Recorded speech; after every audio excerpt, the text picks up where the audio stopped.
అబ్బా పొద్దుగాల నుంచి తలకాయ వశపడతలేదురా. గా మెడికల్ షాప్కి పోయి ఓ గోలంతకరా పోరా. ఇవాళ మస్తు పనైంది. కాలు రెక్కలు ఒకటే గుంజుడు. గా నొప్పుల గోలు ఏడబెట్టినవే ఆడనే ఉంటుంది చూడు టీవీ కాడ. ఈ దగ్గు పాడుగా నిన్నటికెళ్ళి దగ్గుతనే లేదు. దావుకన కన్నా పోయేస్తా. నీ తెలివి తెల్లారినట్టే ఉన్నత్తి. గదానికి డాక్టర్ తని పోతారా ఓ గోలు తెచ్చుకొని వేసుకుంటే అయిపోయేదానికి. ఇయో ఇట్లుంటది మనోళ్ళ కథ. గసొంటోళ్ళంతా జర మంచిగా నాలే గిమ్ముచ్చట. నీ అవ్వ గీంత దానికి దావకనకు పోతావురా? ఫోన్లా గూగుల్ తెరువు, నీ బాధ ఏందో రాయి. ఏ గోలి మింగాలనో గదే చెప్తది. షాపులో తెచ్చుకుంటే కథం అని కొందరు.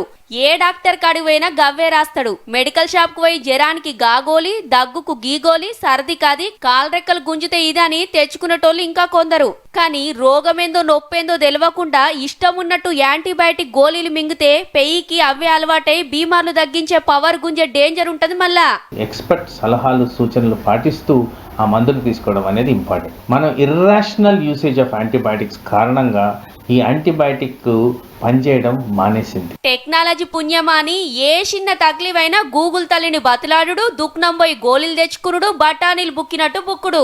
పోరలకు జ్వరం వచ్చినా ఇంకే తిప్పలైనా గీ చిన్నదానికి దావకనకెందుకని ఆళ్లే మందులు తెచ్చి పోస్తుంటారు. ఏ వయసోళ్ళు ఏ గోలి ఎట్లేసుకోవాలి ఎంతేసుకోవాలని లెక్కుంటది.